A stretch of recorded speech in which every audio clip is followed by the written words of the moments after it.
கருணைக்கிழங்கு சுவையிலும் மருத்துவ குணத்திலும் சிறந்து விளங்கக்கூடியது கருணைக்கிழங்கு. குறிப்பாக மூல நோய்க்கு மிகச்சிறந்த மருத்துவ உணவாக பயன்படுகிறது இந்த கருணைக்கிழங்கு. உடல் எடையை குறைக்க விரும்புபவர்களுக்கு நல்ல தீர்வு கொடுக்கக்கூடியது இந்த கருணைக்கிழங்கு. கருணைக்கிழங்கில் மாங்கனீசு, பொட்டாசியம், இரும்பு சத்து உட்பட பல சத்துக்களை தனக்குள்ளே கொண்டுள்ளது இந்த கருணைக்கிழங்கு. கருணைக்கிழங்கு சாப்பிடுவதால் கபம், வாதம், இரத்த மூலம் ஆகியவை குணமாகும். பசியை தூண்டி இறப்பைக்கு நல்ல பலம் சேர்க்கக்கூடியது இந்த கருணைக்கிழங்கு. மூலநோயால் பாதிக்கப்பட்டவர்கள் அதனை முற்றிலும் குணமாக்க விரும்பினால் கருணைக்கிழங்கினை தொடர்ந்து சாப்பிட்டு வர நல்ல நிவாரணம் கிடைக்கும். மூலநோயால் பாதிக்கப்பட்டவர்கள் தொடர்ந்து 48 நாட்கள் உணவில் சேர்த்து சாப்பிட்டு வர மூலத்தினால் உண்டாகக்கூடிய எரிச்சல் குணமாகும். அதோடு நாளடைவில் மூல முளைகள் சுருங்கி முற்றிலும் குணமாகும்.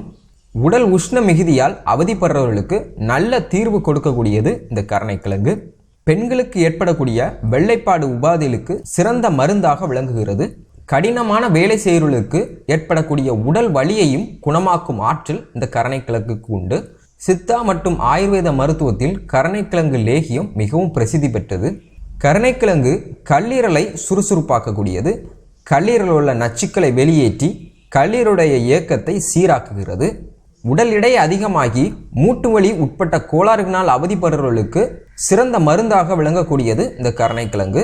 தொடர்ந்து அவர்கள் உணவில் சேர்த்து சாப்பிட்டு வர மூட்டு வலி குணமாகும்.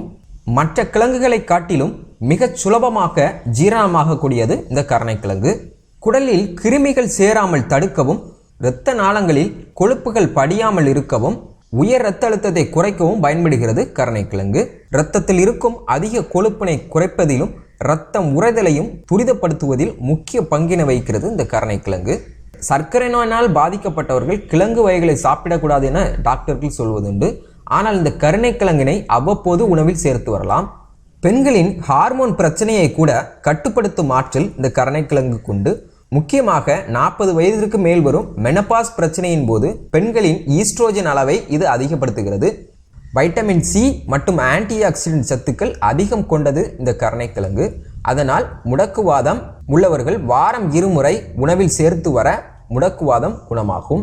கருணைக்கிழங்கு உடலை குளிர்விக்கும் உணவு என்பதால் இதனை ஆஸ்துமா போன்ற பிரச்சனைகள் இருப்பவர்கள் கருணைக்கிழங்கினை தவிர்ப்பது நல்லது. குண்டுடல் கொடுக்கும் உருளைக்கிழங்கு, குண்டுடல் குறைக்கும் கருணைக்கிழங்கு என்ற வாசகமும் உண்டு. சாதாரணமாக சமைத்து சாப்பிட்டால் நாக்கில் நமச்சலை ஏற்படுத்தும். நன்றாக வேக வைத்த பின் தோலை உரித்து புளி சேர்த்து சமைத்தால் அதில் உள்ள காரம் நீங்கும், அரிப்பும் இருக்காது. சிலர் அரிசி கழுவிய நீரில் கருணைக்கிழங்கினை வேக வைப்பதும் உண்டு. இதனால் கார நமச்சல் கட்டுப்படும். அதிக கொழுப்பினால் பாதிக்கப்பட்டவர்கள் வேக வைத்து அரைத்த மசித்த கருணைக்கிழங்கினை 1 ஸ்பூன் எடுத்து நீர் விட்டு சோம்பு மற்றும் தனியா 1 ஸ்பூன் சேர்த்து கலக்கி சிறிது பனங்கற்கண்டு சேர்த்து கொதிக்க வைத்து அதனை வடிகட்டி குடித்து வர கொழுப்பு கரையும், உயர் இரத்த அழுத்தமும் குறையும். அல்சருக்கு சிறந்த மருந்தாக பயன்படுகிறது இந்த கருணைக்கிழங்கு. கருணைக்கிழங்கினை மசித்து 1 ஸ்பூன் அளவு எடுத்து இதனுடன் 2 ஸ்பூன் தயிர் சேர்த்து கலந்து காலை வெறும் வயிற்றில் சாப்பிட்டு வர நெஞ்செரிச்சல் மற்றும் அல்சர் குணமாகும். அதோடு மலச்சிக்கல் பிரச்சனையும் தீரும்.